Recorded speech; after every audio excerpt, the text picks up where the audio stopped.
A woman, abandoned and pregnant, humiliated by the man who once vowed to love her. A billionaire, ruthless yet strangely protective, suddenly declares her unborn child as his own, on live television. Betrayal, scandal, and a love story born from ashes. What truth hides behind this shocking revelation?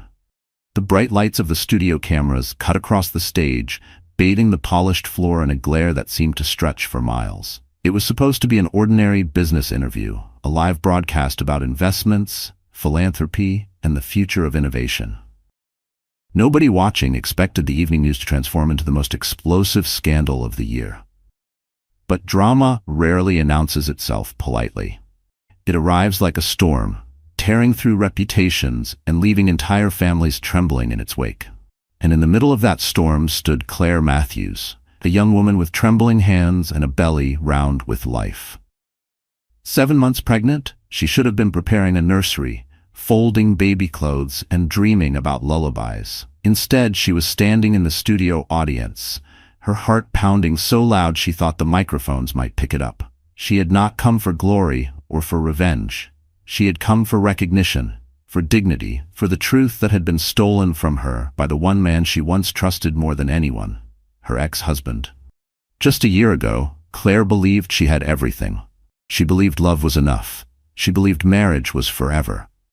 Daniel Carter, her husband at the time, was tall, confident, and charming enough to convince her that her future lay in his hands. She had given him her trust, her devotion, and finally her body, carrying the child they had long dreamed of. Yet when the first signs of her pregnancy showed, Daniel changed. He grew distant, sharp with his words, impatient with her needs. The warmth in his eyes vanished, replaced by an arrogance that chilled her. And then came the betrayal. It wasn't just that Daniel had taken up with another woman. It wasn't just that he paraded his mistress at social events where Claire used to stand proudly by his side. No, the real knife came when he looked Claire in the eye and told her, "That baby isn't mine. Don't expect me to raise another man's mistake." The words burned so deep she thought they might scar her soul. Claire had been faithful. She had loved Daniel with the kind of fierce loyalty that can only come from someone who has little else to hold on to. She was an orphan, raised without luxury, scraping by with part-time jobs to put herself through school. Daniel had promised her security, a home, a family. And yet, when she finally carried his child, he tossed her aside like trash, denying the baby's very existence. For weeks, Claire lived in quiet devastation.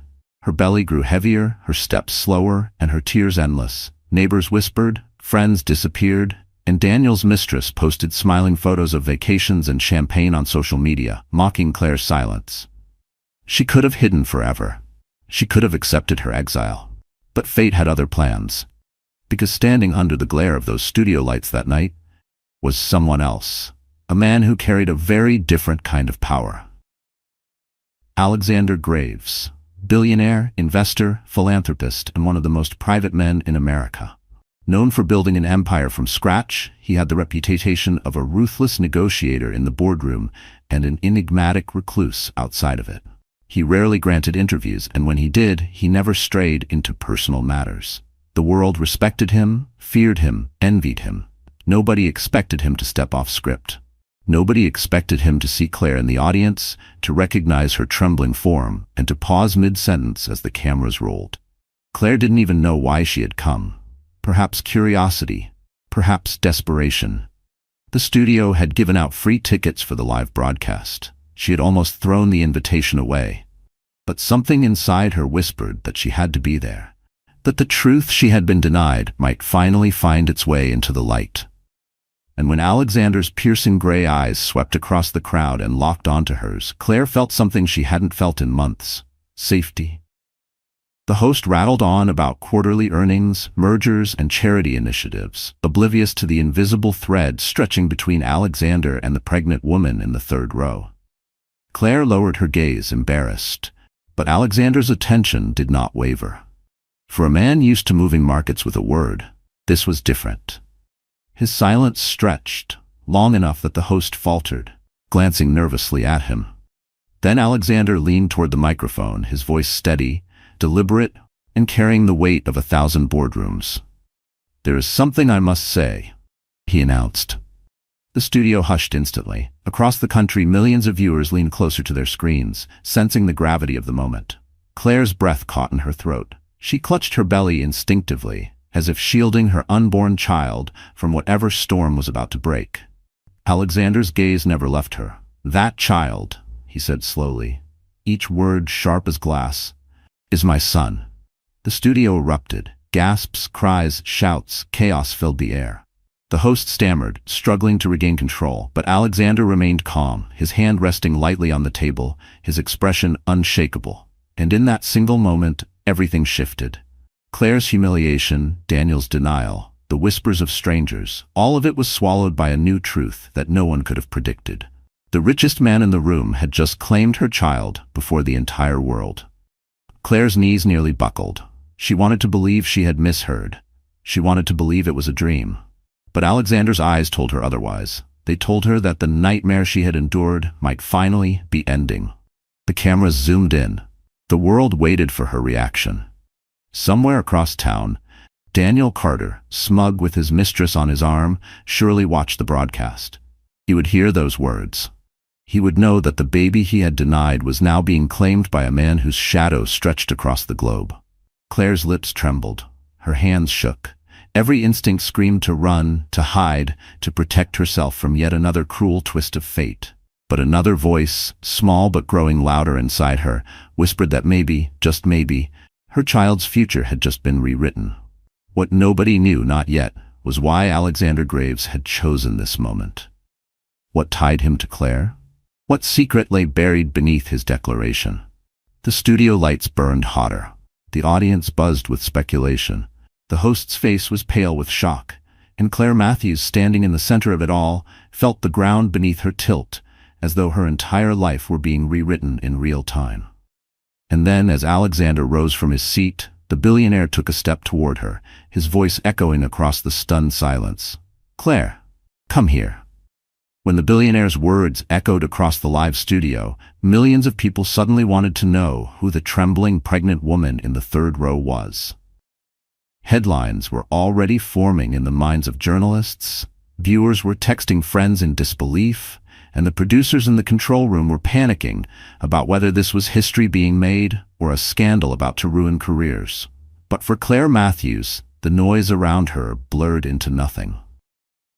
All she could hear was the pounding of her heart and the relentless questions spinning in her mind. Why him? Why now? To understand Claire's shock, you have to understand who she is and the quiet, ordinary life she fought so hard to build. Claire was born 28 years ago in a small town outside of Pittsburgh. She grew up in a foster care system that rarely offered stability. Her earliest memories were of temporary homes, crowded bedrooms with squeaky bunk beds, and strangers telling her not to get too attached because nothing lasts forever. By the time she was 16, Claire had lived in 8 different houses. She never knew the warmth of parents who tucked her in, or the security of a family photo album filled with memories. What she did know was survival. How to smile politely, how to pack her belongings into a trash bag within 10 minutes, and how to make herself small enough to avoid becoming a burden. Yet, despite the instability, there was something resilient in her spirit. Teachers noticed it. She was the kind of student who stayed after class, who asked for extra worksheets, who quietly collected scholarships like stepping stones across a river. She dreamed of escaping, of finding something permanent, something that could never be taken away. At 19, she enrolled in community college, working nights as a waitress to cover tuition. Life wasn't glamorous, but she carried herself with a quiet dignity that made people underestimate how much pain she had endured. Her laugh was soft but genuine, her eyes gentle but often tired. She wasn't a woman anyone expected to set the world on fire, and maybe that was the point. Claire never wanted fame or power. She only wanted love. And then at 23, she met Daniel Carter. Daniel wasn't rich, not yet, but he had the slick confidence of a man who believed success was inevitable. He worked in sales at a real estate firm, and his smile was polished enough to sell a house in the rain. To Claire, who had never been adored, his attention felt intoxicating.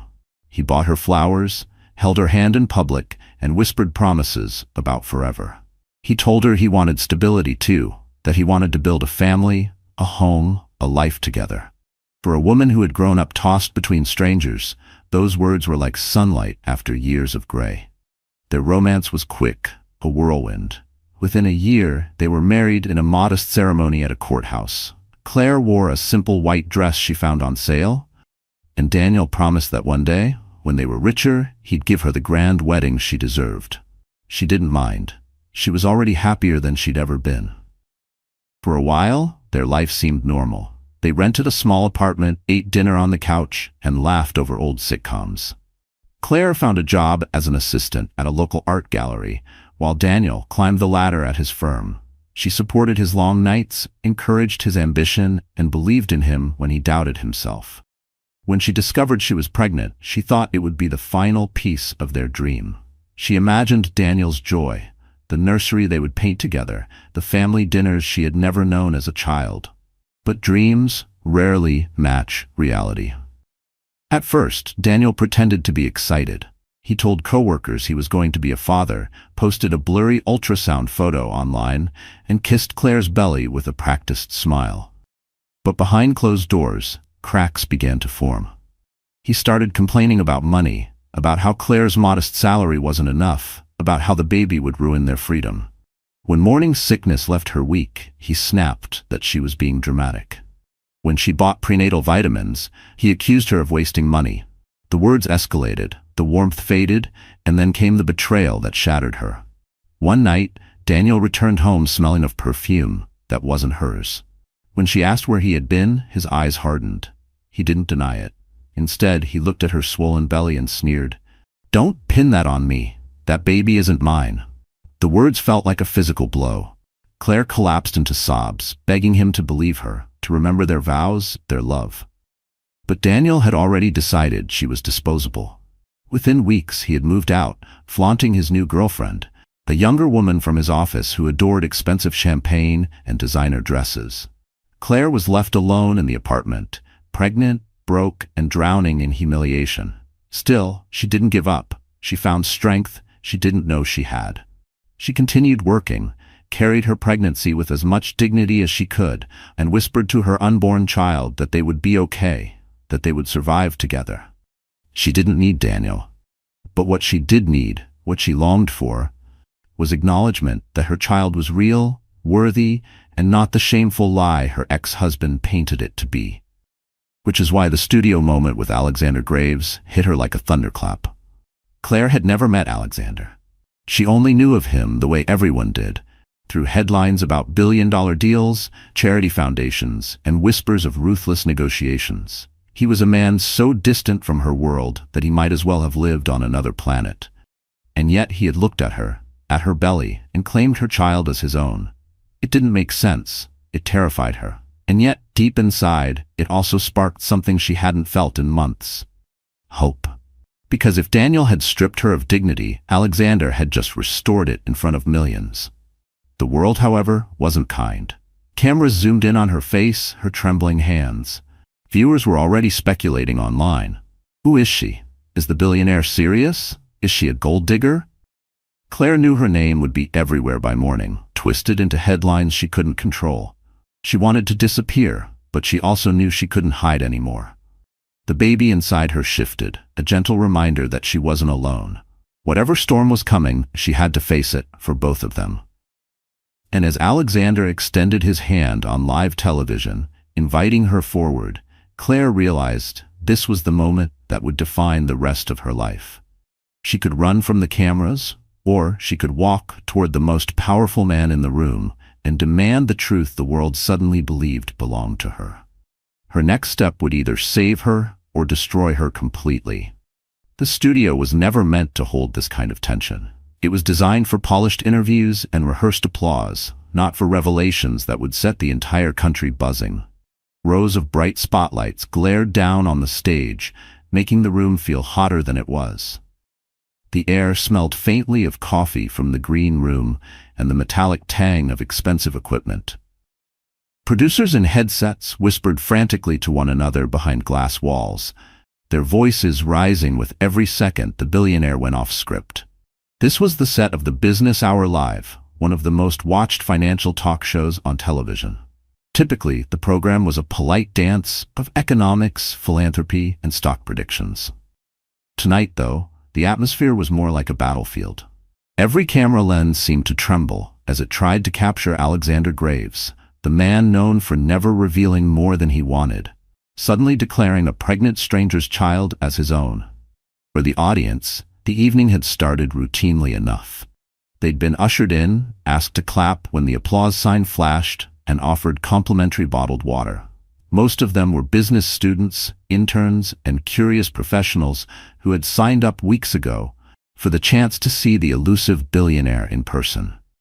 They expected to take notes about investments, maybe post a photo on social media to show they'd been in the same room as one of the richest men alive. None of them expected to become witnesses to history. The host, Richard Hale, was a man who prided himself on control.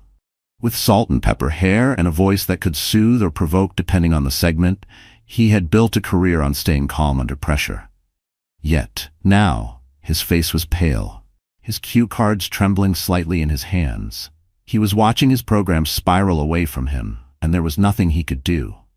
Every instinct told him to cut to commercial, but the rating spike flashing on the monitor in front of him made the producers hesitate. The numbers were skyrocketing. People weren't changing the channel, they were glued to the chaos. And then there was Claire. She sat in the third row, surrounded by strangers, her palms slick with sweat. The chair beneath her felt too small, the lights too harsh. She could feel eyes boring into her as whispers spread across the audience. Every camera angle now seemed to point in her direction. She had walked into this room anonymous. She was leaving infamous.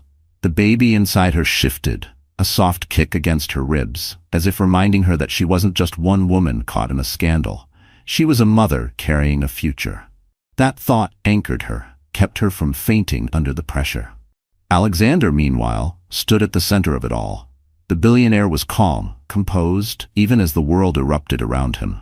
He had always thrived in environments where others panicked.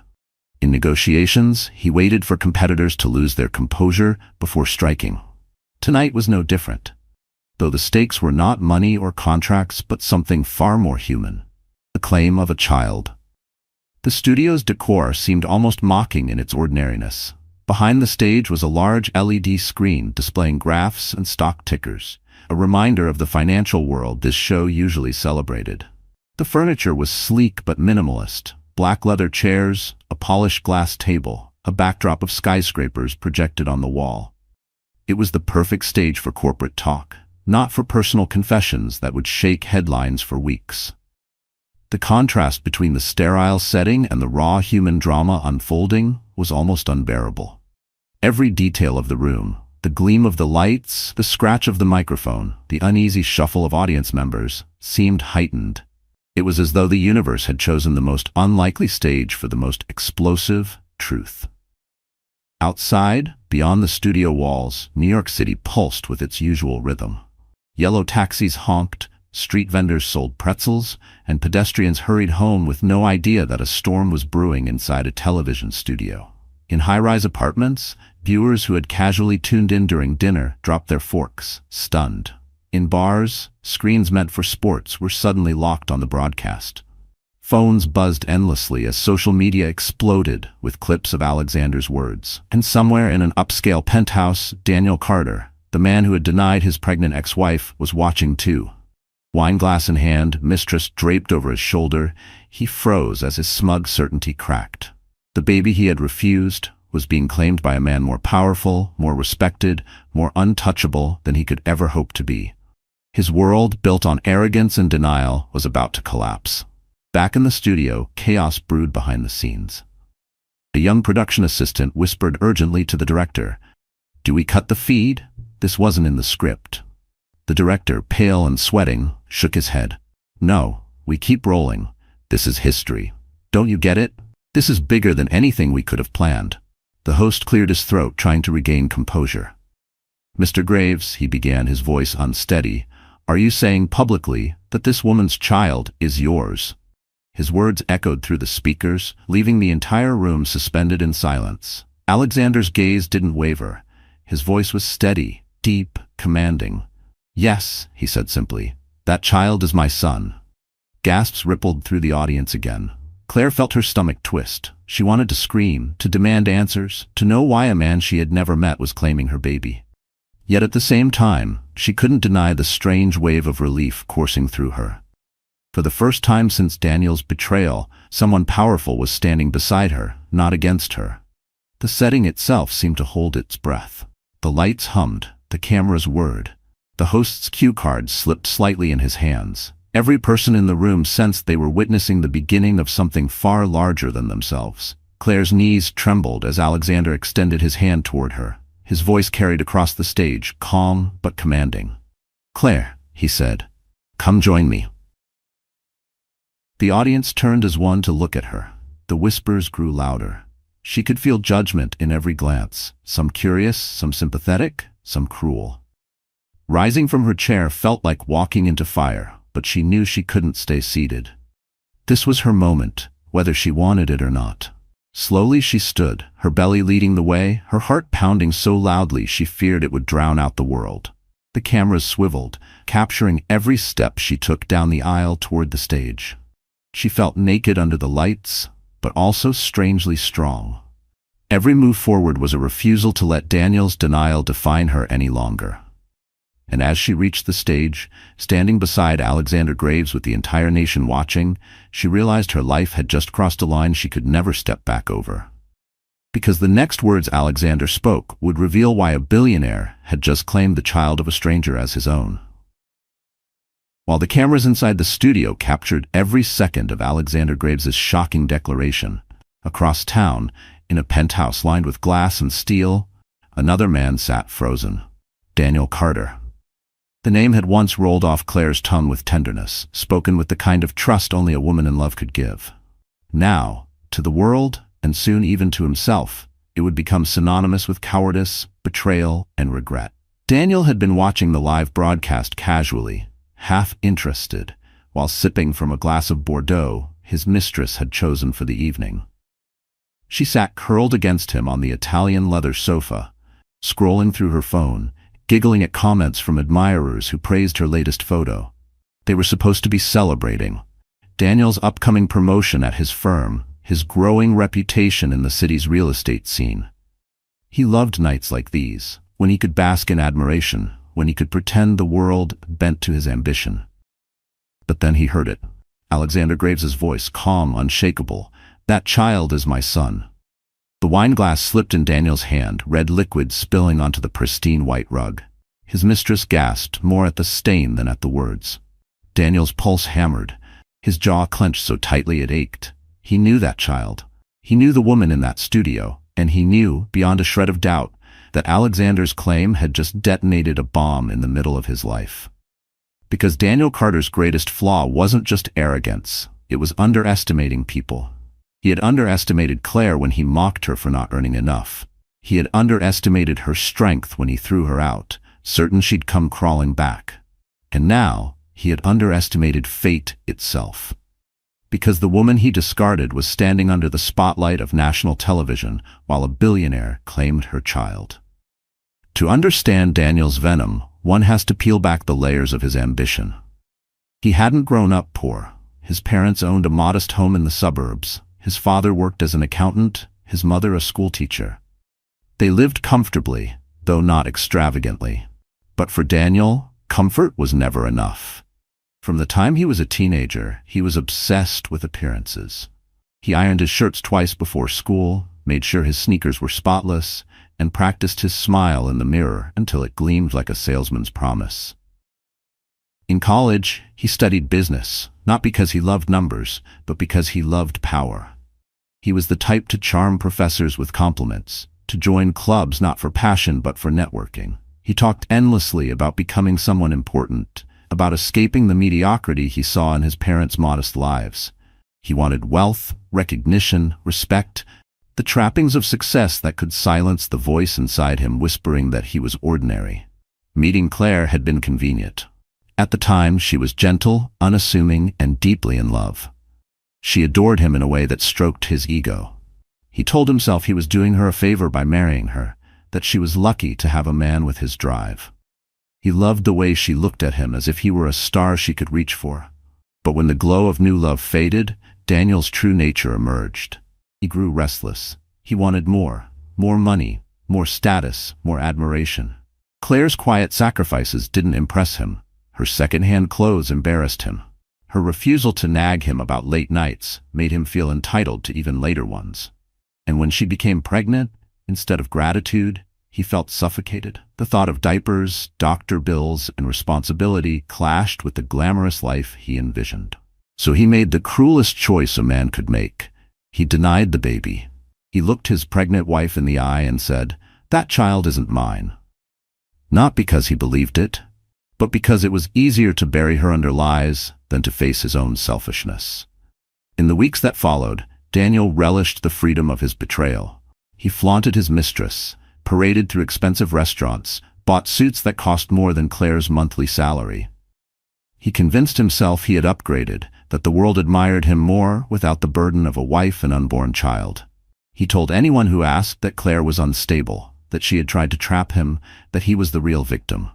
And for a while people believed him, but arrogance is a fragile crown. Tonight, it toppled.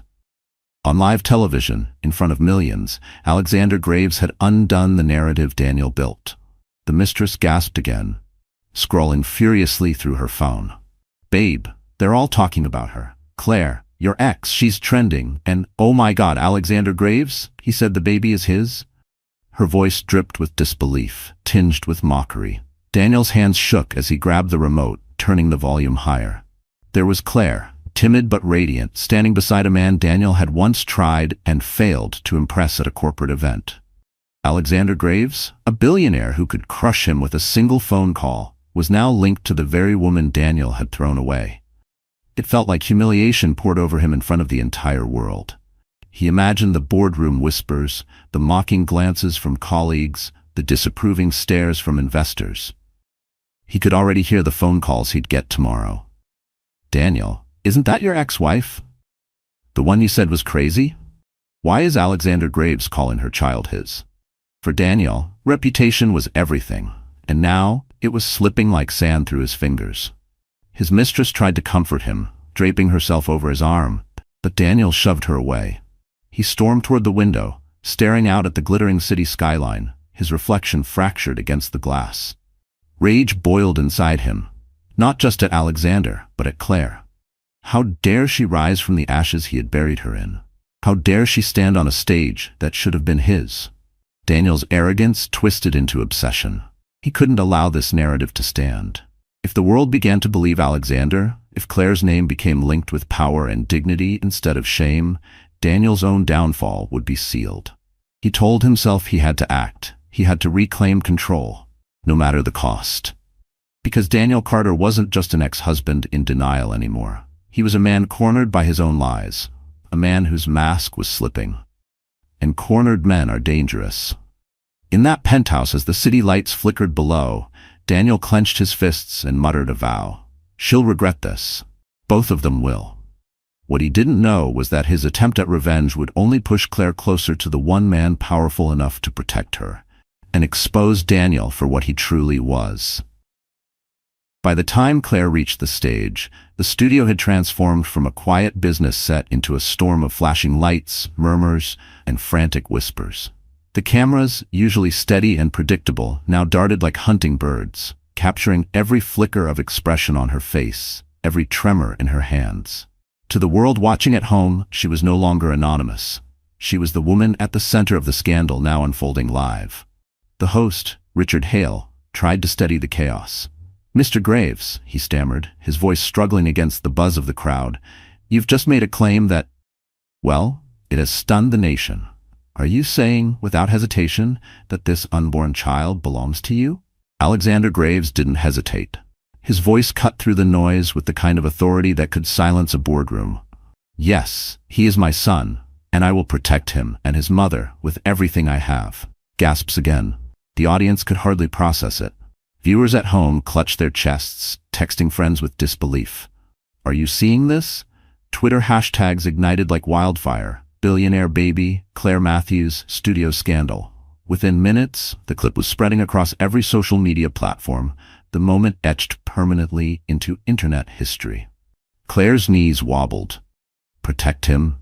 Protect her? Why was this powerful man standing beside her? She wanted to ask 100 questions, but the host pressed on, smelling both danger and opportunity. Mr. Graves, with all due respect, this is highly irregular. This young woman, she isn't your wife. In fact, according to public records, she is the ex-wife of Daniel Carter. Are you suggesting? The audience erupted into whispers. Claire's name now had context. Daniel Carter's betrayal was already gossip in certain circles, but now it was national news, and the humiliation she had tried so hard to hide was being dragged under the world's harshest spotlight. Claire felt exposed, vulnerable. She clutched her belly protectively, eyes darting to the exit. Every instinct told her to flee. But Alexander's hand rested lightly on her shoulder, steadying her. The weight of his presence was enough to keep her rooted. The host, sensing blood in the water, pushed harder. Miss Matthews, would you like to respond? Is what Mr. Graves is saying true?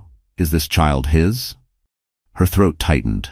She couldn't speak. Her lips parted, but the words stuck, tangled with fear and confusion. She shook her head slightly, tears threatening to spill. And then it happened. The moment that turned scandal into spectacle. A voice shouted from the audience, sharp and accusing, "She's lying! She's a gold digger!" Claire froze. The words cut her like a knife. Heads turned toward the source, a young man with a phone in his hand, recording every second. Others murmured agreement, emboldened by the accusation. In seconds, the room that had been shocked into silence began to fracture into judgment. Of course she wants his money. She trapped him. Why else would a billionaire claim her baby? Claire's vision blurred. Her face burned with shame. It was happening again. The same cruelty Daniel had shown her, now multiplied by hundreds of voices and broadcast across millions of screens. She wanted to scream that she had never asked for this, that she didn't even know why Alexander was doing this. But her body betrayed her, paralyzed by fear. Alexander, however, did not falter. His eyes narrowed, his jaw tightened. He turned toward the audience, his voice calm but edged with steel. Enough. The single word carried such weight that the room stilled instantly. Even the accuser lowered his phone. Alexander stepped forward, his gaze sweeping across the studio like a warning shot. You dare call her a liar? You dare insult the mother of my child while hiding in the shadows of a crowd? The accuser shrank back into his seat, silent. The atmosphere shifted. A mixture of awe and unease, but the damage was done. The whispers wouldn't stop at the studio doors. By the next morning, tabloids would run screaming headlines. Pregnant ex-wife exposed on live TV. Paparazzi would camp outside her apartment. Strangers would dig into her past, twisting every detail into gossip. And in the middle of it all, Daniel Carter watched from his penthouse, his smirk returning. Perfect, he muttered, swirling his wine. Let her drown in the scandal. Let Graves burn with her. He didn't realize that his own downfall had already been set in motion. Back in the studio, the host cleared his throat again, desperate to regain control. Mr. Graves, the public deserves clarity. How do you explain this? Are you admitting to an affair with Miss Matthews? Is this child the result of some secret relationship? Claire's heart stopped. The word affair stabbed her. This wasn't what she wanted. She didn't want to be painted as someone who betrayed, who schemed, who manipulated. Her child deserved better than to be branded a scandal before even taking his first breath. She shook her head, finally finding her voice. No, I don't know why he's saying this. Her words trembled, but they were true. The host seized on it like a predator. So you deny it? You're saying Mr. Graves is lying? Claire's eyes darted to Alexander. His expression was unreadable, his gaze steady. He leaned into the microphone, his tone final. No, she is simply afraid, but the truth cannot be denied. That child is mine, and anyone who dares question it will face me. The audience gasped again. Claire's legs wavered beneath her, but Alexander's hand held her upright. She felt like she was caught in a storm, and yet somehow sheltered at the same time. The scandal had officially erupted. By the time she returned home, there would be cameras outside her door. Her name would be trending worldwide. Her reputation, her dignity, her safety, all of it had been ripped open for the world to dissect. And yet, deep inside, a tiny flame flickered. For the first time since Daniel had abandoned her, someone powerful had stood beside her instead of against her. She didn't understand his motives, but she couldn't deny the relief that washed over her. Still, the fear remained. She knew the world could be crueler than any one man. And tonight, that cruelty was coming for her and her unborn child. What she didn't know was that this very scandal would unlock a secret Alexander had been carrying for years, and that revelation would change everything. The scandal didn't end when the cameras cut. If anything, it grew louder the moment the studio lights dimmed. Claire Matthews left through a side door that evening, escorted by 2 security guards who shielded her from the swarm of reporters outside. Flashes from cameras painted the night in blinding bursts of white, each one capturing her tears, her swollen belly, her trembling steps. Every photo was a headline waiting to happen. By the time she slipped into the back seat of a waiting car, Claire was no longer just a woman. She was a story, dissected by millions of strangers who didn't know her name the day before. The ride home felt endless. The car moved through New York's streets, past glowing billboards and bustling crowds. But Claire saw none of it. She sat pressed against the window, silent, her hands clutched protectively over her belly. The baby kicked once, a gentle reminder of life inside her, but it only made the ache in her chest heavier. Her phone buzzed endlessly in her purse. Dozens of missed calls, hundreds of messages. Former coworkers, distant friends, even foster siblings she hadn't heard from in years. All of them wanted to know if it was true. Some messages were sympathetic, others cruel. The internet had already chosen sides, branding her either a victim or a manipulator. By the time the car stopped outside her modest apartment building, Claire was shaking. The driver hesitated, glancing at the mob of reporters gathered at the front entrance. "Miss, maybe you should stay somewhere else tonight," he said softly. Claire swallowed hard. "This is my home." Her voice cracked on the last word. But when she stepped out, the crowd surged forward like a wave. Questions hurled at her from every direction. Is the billionaire really the father? Are you after his money? What does Daniel Carter have to say about this? She stumbled toward the door, blinded by lights, deafened by shouts. Her keys slipped from her shaking hands, clattering onto the sidewalk. For a moment she thought she might collapse right there. Finally, a neighbor pushed through the crowd, helping her inside. The door slammed shut, muting the chaos outside, but not the storm inside her chest. Once upstairs, Claire sank onto her couch, sobbing into her hands. The apartment felt smaller than ever, suffocating in its silence. Every corner reminded her of Daniel, of nights spent waiting for him to come home, of the arguments that left her in tears, of the moment he denied their child. She wanted to erase it all, but the walls seemed to mock her with memories. She curled into herself, rocking gently as if to comfort both her and the baby. "I'm sorry," she whispered through tears. "I'm so sorry." Sleep didn't come that night. Every time she closed her eyes, she saw the audience's accusing faces, heard the word gold digger echoing in her ears. At dawn, she finally dragged herself into the bathroom. Her reflection startled her. Pale skin, red eyes, hair tangled from stress. She barely recognized herself. By mid-morning, the headlines were everywhere. Billionaire claims pregnant stranger's baby. Who is Claire Matthews, from foster care to Fortune's spotlight? Ex-husband denies paternity, now what? Her picture was plastered across news sites, gossip blogs, and morning shows. Strangers debated her life as if it were entertainment. Some defended her, calling her brave. Others tore her apart, branding her manipulative, accusing her of trapping a billionaire. Claire shut her laptop, nausea rolling through her. She couldn't eat. She couldn't breathe without feeling the weight of judgment pressing down. That afternoon, the breaking point came. She had ventured into the hallway to pick up her mail when she heard them, 2 neighbors whispering just loud enough. "Did you see her on TV? What a mess." "She's probably just after the money. Poor baby." The words sliced through her. She rushed back into her apartment, slamming the door, pressing her back against it as sobs shook her body. She slid down to the floor, clutching her belly. "I can't do this," she whispered. "I can't." For hours, she sat in darkness, blinds drawn, ignoring the phone that wouldn't stop buzzing. Her body ached, her mind spiraled. She thought of running, disappearing into another city, another life, somewhere nobody knew her name. But even that dream collapsed when she realized the paparazzi would follow her anywhere. She was trapped. As night fell, exhaustion finally pulled her into restless sleep. Dreams blurred with memories. Daniel's sneer, the audience's whispers, Alexander's steady hand on her shoulder.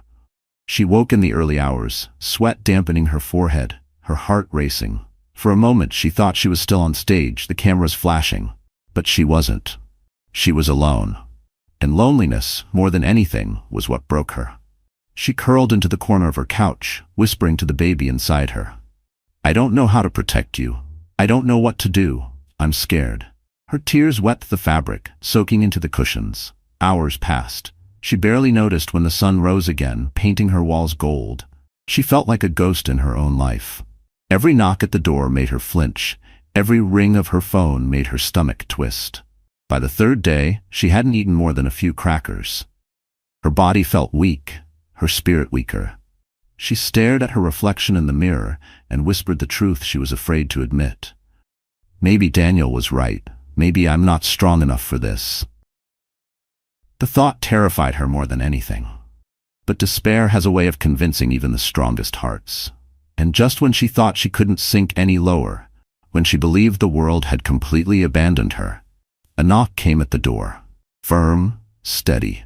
Not the frantic banging of reporters, but something different. She froze, holding her breath. Then a voice, deep and familiar, called through the door. "Claire, it's me. Open up." Her heart stopped. She knew that voice. It was Alexander Graves, and the words he was about to say would pull her out of the darkness, or drag her deeper into a storm she couldn't escape. The knock at the door echoed through Claire's apartment like a drumbeat. For a long moment she couldn't move. She sat frozen on the couch, her body weak from days of crying, her mind clouded with fear. She told herself she had imagined it, that her exhaustion had conjured the sound. But then it came again. Firm, steady, deliberate. "Claire, it's me. Open up." Her pulse quickened. She knew that voice. The same voice that had silenced an entire studio. The same voice that declared her child was his. Alexander Graves. Her first instinct was to stay hidden. She didn't want him to see her like this, hair tangled, eyes red, spirit broken. But something deeper pushed her forward. Curiosity, desperation, a flicker of hope she couldn't quite extinguish. Slowly she rose, padded to the door, and pressed her palm against the wood as if to steady herself. "Why are you here?" she whispered, though he couldn't hear. "Claire," he said again, gentler this time. "Please." Her fingers fumbled with the lock. The door creaked open, and there he stood. Tall, immaculately dressed in a charcoal suit, but with a softness in his eyes she had never seen in the cold photographs of business magazines. For a moment, neither of them spoke. Then Alexander stepped inside. His gaze swept the small apartment, taking in the clutter, the drawn blinds, the untouched meals on the table. He said nothing, but Claire felt the weight of his silence, concern, judgment, maybe both. "I don't understand," she blurted, her voice hoarse. "Why are you doing this? Why did you say that on live television? You don't even know me." Alexander's jaw tightened. He ran a hand through his dark hair, a rare crack in his controlled demeanor. "Because," he said finally, "I do know you." The words stunned her. She stared at him, confused. "What are you talking about?" He sank into the armchair across from her, his posture straight but his eyes distant, as though he were weighing every word. When he spoke again, his voice was low, steady. "Years ago, before the world knew my name, I was just a man clawing his way out of poverty. My family had nothing, no connections, no safety net. My father died when I was 12. My mother worked herself to the bone, but some nights we went to bed hungry. I carried that shame with me. Every deal I made, every risk I took, it was all to bury that boy who never had enough." Claire listened, stunned. She had never imagined the billionaire's life beginning in hardship. He continued. "When I was 17, my mother got sick. I couldn't afford doctors, so I took any job I could, construction, deliveries, anything. I thought I was alone. But then one night, at a shelter where my mother was resting, I saw someone. A girl. She was younger than me, maybe 15. She had the same look in her eyes I carried, loneliness, fear, but also strength. She was sitting on a cot, clutching a worn backpack like it was her lifeline." Claire's breath caught, memories stirred, blurry, half forgotten, but real. She remembered that night. A boy with tired eyes had given her half of his sandwich, told her not to give up, that life could still change. She had never forgotten the kindness, though she had convinced herself it was a dream.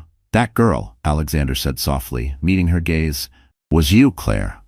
Her hand flew to her mouth. Tears welled in her eyes. No, that can't. But it could. The memory was real. The kindness was real. I recognized you the moment I saw you in the studio, he admitted. I couldn't believe it. The girl who once reminded me not to give up was standing there, abandoned, accused, humiliated. I couldn't stay silent. I owed you more than that. Claire's knees weakened. She sank into the couch, overwhelmed. All this time she had believed Alexander's declaration was a mystery, maybe even a cruel trick. But now the truth unfolded. He wasn't a stranger. He was a ghost from her past, carrying gratitude and guilt in equal measure. But the child, she whispered. Why would you claim him? He isn't yours. Alexander's expression softened. No, biologically, he isn't. But blood isn't the only thing that makes a family, Claire. I know what it means to be denied, to grow up without protection. I will not stand by and watch your child suffer that fate. Not when I have the power to change it. Her tears fell freely now. She wanted to believe him, but doubt lingered. People think I'm using you. They think I'm lying. His voice hardened. Let them think what they want. I've built empires on the doubts of others. I don't answer to gossip. I answer to truth. And the truth is, you're not alone anymore. The words struck deep, carving through the layers of pain Daniel had left. For so long, Claire had carried everything alone. Her childhood scars, her broken marriage, her pregnancy. Now, someone stood beside her. Someone powerful enough to silence the voices that tormented her. But with hope came fear. What about Daniel? She asked, her voice trembling. He'll never let this go. Alexander's eyes darkened. Then he'll learn what happens when a man tries to destroy what isn't his. Silence settled between them, heavy but protective. For the first time in months, Claire felt the smallest seed of safety taking root. Still, a question gnawed at her. Why now? Why risk everything for me? Alexander leaned forward, his gaze unwavering. Because you once gave me hope when I had none. Because I refused to let your child grow up believing he is unwanted. And because, Claire, I don't believe in coincidences. We crossed paths again for a reason. Her heart raced. She wanted to believe in fate, in second chances, in miracles. But the scars of betrayal whispered caution. And yet, as she met Alexander's steady gaze, she realized something had shifted. She wasn't just a woman drowning in scandal anymore. She was part of a story bigger than herself, one tied to a billionaire's past, one that could rewrite her future. But she also knew that secrets, once revealed, come with consequences, and Alexander's past was about to collide with Daniel's rage in a way none of them could escape. For days after Alexander's revelation, Claire wrestled with disbelief. She replayed his words again and again, trying to grasp their meaning. He remembered her. He had seen her at her lowest point all those years ago, and now, when she thought she was broken beyond repair, he was standing beside her. But gratitude alone couldn't erase the fear. Every morning, when she opened her blinds, reporters still lingered outside. Strangers online debated her worth like she was a headline, not a human being. And somewhere across the city, Daniel was plotting his revenge. She wanted to crawl back into hiding, but Alexander wouldn't let her. One evening he arrived again, this time with purpose written in every step. He didn't come empty-handed. A sleek black car waited outside, and when Claire hesitated at the door, he said firmly, "Come with me. It's time." "Time for what?" she whispered, wary. "Time for the world to see who you really are," he replied. The drive took them through Manhattan's glittering streets until they stopped in front of a private building with glass walls that gleamed like a jewel. Inside, Claire found herself in a high-end studio. Stylists, designers, makeup artists waiting like soldiers ready for battle. She froze at the entrance, her instinct to retreat. "I can't. This isn't me." Alexander turned, his voice soft but unyielding. "It's not about becoming someone else, Claire. Claire, it's about showing the world the strength you've hidden. They want to see a victim. I want them to see a woman who refuses to be broken." Her throat tightened. She looked at him, at the certainty in his eyes, and something in her shifted. She nodded. The transformation began slowly. Her hair, once tangled from nights of crying, was washed, brushed, and styled until it cascaded in soft waves. Her face, pale and tired, was touched with subtle makeup that highlighted her natural glow. The designer held out dresses, elegant but powerful. After some hesitation, she chose a deep navy gown that hugged her figure without hiding her pregnancy, a symbol that she would not be ashamed of the life growing inside her. As she stood before the mirror, she barely recognized herself. Gone was the broken woman hiding in shadows. In her place stood someone poised, dignified, radiant. Her hands trembled, but her reflection whispered a truth she had forgotten. She was still strong. Alexander entered quietly, watching her. His gaze softened, pride flickering across his face. "There you are," he said simply. Her lips parted. "Do you really think this will change anything? They'll still judge me. They'll still call me names." "They will," he admitted, "but they'll also see you differently. You've been surviving, Claire. Now it's time to start living." The next day, Alexander arranged an appearance, not on a gossip show, but at a charity gala supporting single mothers, one of his long-standing initiatives. It was the perfect stage, one that would allow Claire to step forward not as a scandal, but as a woman with dignity. Walking into the grand ballroom was overwhelming. Chandeliers glittered overhead, crystal glasses clinked, and cameras flashed. For a moment, Claire faltered, her old fears returning, but Alexander's hand on her back steadied her. "You belong here," he whispered. And for the first time, she believed it. The crowd turned as they entered. Whispers rippled through the room, but this time, they weren't sharp daggers of judgment. They were astonished murmurs. Claire wasn't the tear-stained woman fleeing reporters anymore. She was luminous, composed, carrying herself with quiet grace. When Alexander introduced her to influential guests, he didn't hesitate. "This is Claire Matthews," he said with authority. "The strongest woman I know, the mother of my son." The words sent another wave through the crowd, but Claire no longer shrank from it. She lifted her chin, met their eyes, and smiled faintly. For once, she didn't feel ashamed of her story. She felt seen. Later, as she stood alone near the balcony, gazing out at the city lights, a woman approached her. She was older, dressed elegantly, and her eyes held warmth. "My dear," she said gently, "I was once where you are, alone, judged, afraid, but I survived, and so will you. Don't let them write your story for you." Tears pricked Claire's eyes, but this time they weren't from despair. They were from the recognition that she wasn't alone, that her struggle connected her to countless women before her.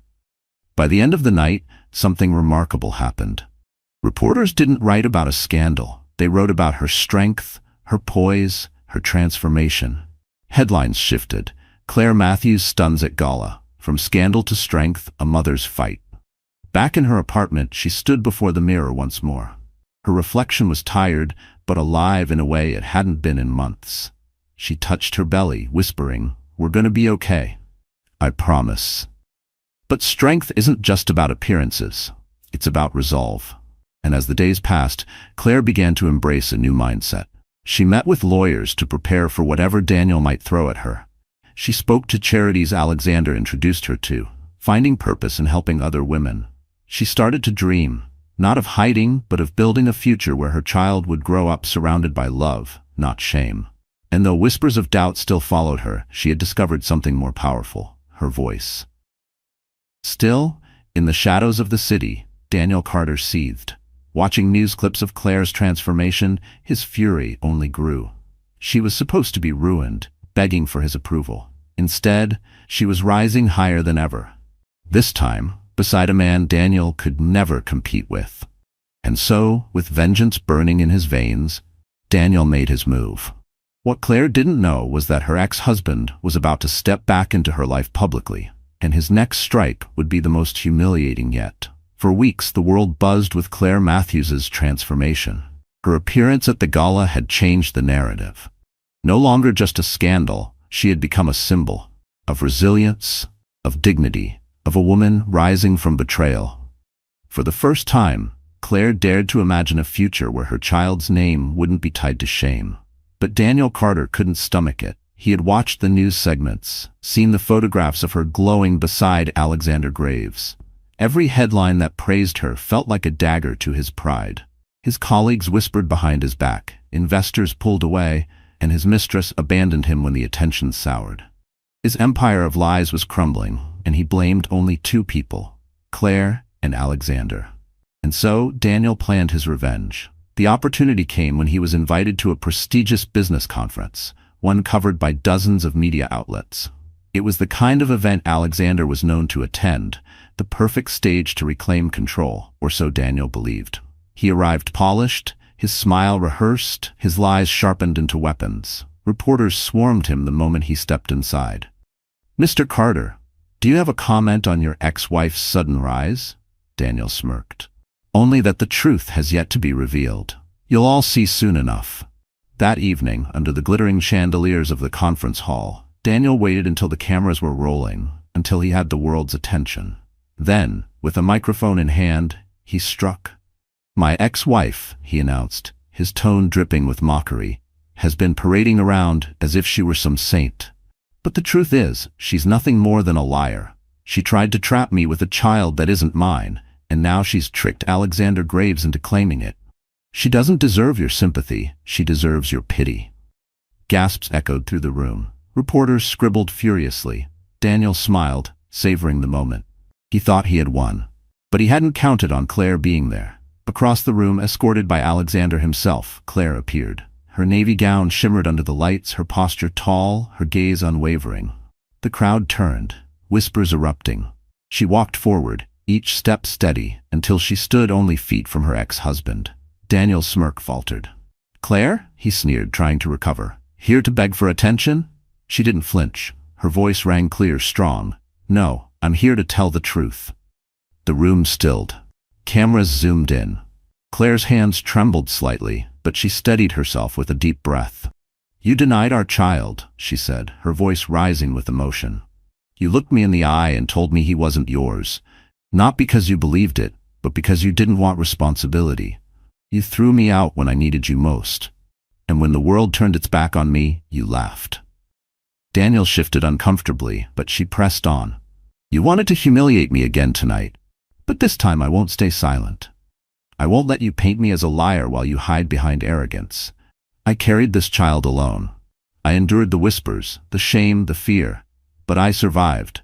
And now the world knows the truth, not because I begged for it, but because the truth cannot be silenced." The audience erupted into murmurs of support.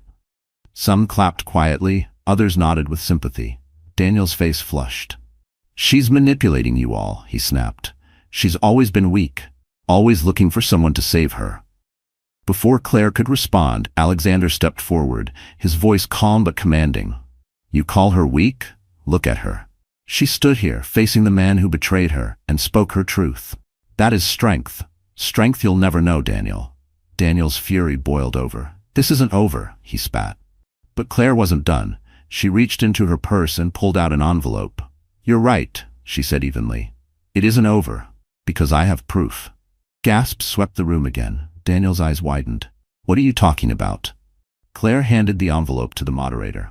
Inside were documents, records of Daniel's financial fraud, evidence she had gathered quietly with the help of Alexander's resources. The moderator read aloud, shock spreading across the crowd. This shows embezzlement, misuse of company funds, illegal transfers." Reporters leapt to their feet, shouting questions. Daniel's face drained of color. "Lies," he shouted, but the evidence was undeniable. Security guards began to close in, whispers of arrest filling the air. Claire's heart pounded, but she held her ground. "You wanted to destroy me, Daniel, but tonight you destroyed yourself." The crowd erupted, flashes of cameras, applause, shouts. Daniel struggled as guards escorted him out, his empire crumbling in front of the world. Claire stood tall, her hands resting gently on her belly. For the first time, she didn't feel like prey. She felt like a survivor, a fighter. The woman who once cowered in the shadows had faced her past head-on and won. Alexander placed a hand on her shoulder, his voice low. "You did it." Claire turned to him, tears glistening but her smile steady. "No," she whispered. "We did." The conference hall roared with noise, but inside her chest there was peace. The past no longer defined her. The scandal no longer owned her. She had taken back her story. And yet, as the cameras broadcast her triumph across the world, one question lingered in everyone's mind. What would come next for Claire Matthews, the woman who rose from betrayal to victory? The night of Daniel's public downfall spread across the nation like wildfire. News outlets replayed the footage of his humiliation on loop. The image of Claire, standing tall with unwavering strength while he was dragged out in disgrace, became an instant symbol of justice. People who once doubted her began to speak her name with respect. Strangers reached out online to call her brave, mothers shared her story as inspiration, and young women whispered to themselves, "If she can rise, so can I." But for Claire, the victory wasn't about fame. It was about freedom. For the first time in months, she walked through the streets without lowering her gaze. Reporters still lingered, but their questions had changed. They no longer accused her of lies. Instead, they asked about her future. "What's next for you, Claire?" one called out as she entered her building. She smiled softly, her hand resting on her belly. "Raising my son, that's what's next." Behind closed doors, the reality sank in. She was free of Daniel's shadow, but her journey was only beginning. Motherhood loomed ahead, a daunting path filled with sleepless nights, sacrifices, and fears. Yet she didn't feel alone anymore. Alexander's presence was constant, not overwhelming but steady, like a lighthouse guiding her through stormy seas. Weeks later, as spring unfurled across the city, Claire went into labor. It was late at night when the contractions began, sharp and unrelenting. Panic threatened to consume her, but Alexander was there, rushing her to the hospital, his usually calm demeanor cracking with worry. Hours passed in a blur of pain and determination. And then, as dawn painted the sky pink and gold, her cries gave way to a different sound, the first cry of her son. The nurse placed the tiny bundle in her arms, and Claire's world shifted forever. She stared down at the infant, his tiny fists clenched, his chest rising with fragile breaths. Tears streamed down her face. "Hello, my love," she whispered. "I'm your mom, and I promise, you'll never be unwanted." Alexander stood nearby, his eyes misting, his usually composed face soft with awe. He leaned closer, his voice gentle. "He's perfect." Claire looked up at him, exhaustion and gratitude mingling in her gaze. "He's ours," she said quietly. She hadn't meant to say it, hadn't realized how much she wanted to, but the truth slipped out. Alexander's hand brushed the baby's head tenderly. "Yes, he is ours." News of the baby's birth spread quickly. Cameras waited outside the hospital, but for once, Claire didn't care. She had something more important to focus on. She was no longer the broken woman crying in silence. She was a mother, holding the future in her arms. In the days that followed, Alexander ensured her privacy, shielding her from the press. But when they were ready, they chose to step forward together. It was another televised event, this time planned carefully. Claire, radiant though tired, sat beside Alexander, her son nestled in her arms. The host asked the question everyone wanted to know. "What does this moment mean to you?" Claire's voice trembled, but not with fear, with pride. "It means hope. It means that no matter how broken you feel, no matter how many people turn their backs on you, there is always a way forward. My son is proof that from pain can come life, from betrayal can come strength. I'm not just surviving anymore. I'm living for him." The audience applauded, some moved to tears. Alexander added, his tone steady and heartfelt, "This child is not defined by scandal. He is defined by love, and I will spend the rest of my life ensuring he knows that." The words sealed their bond in the eyes of the world. Headlines no longer spoke of scandal, but of redemption. From betrayal to family, Claire Matthews' new beginning.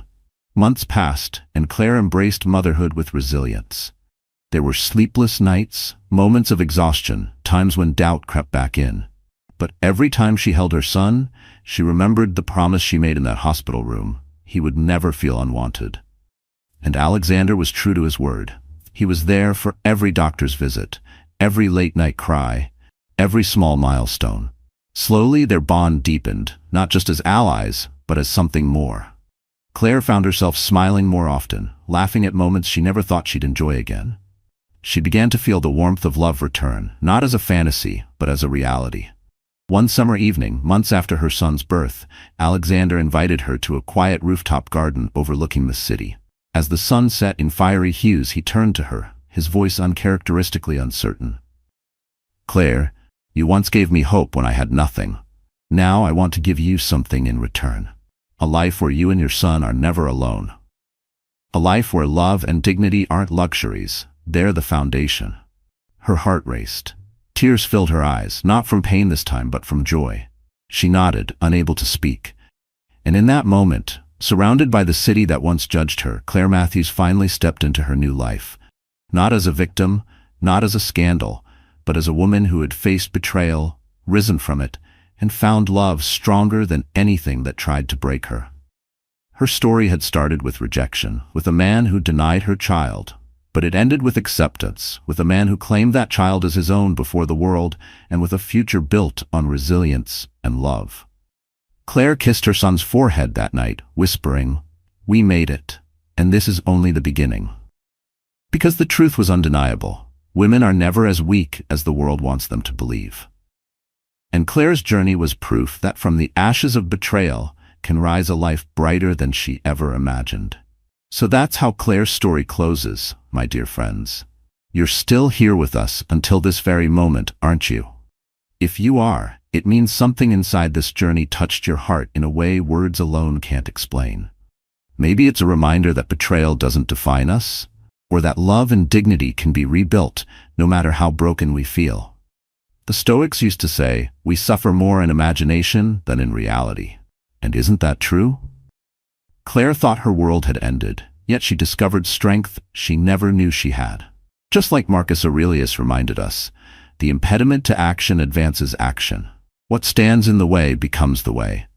If this story moved you, don't keep it to yourself. Like, share, and subscribe so more hearts can heal together. Because maybe today, someone out there needs this reminder too.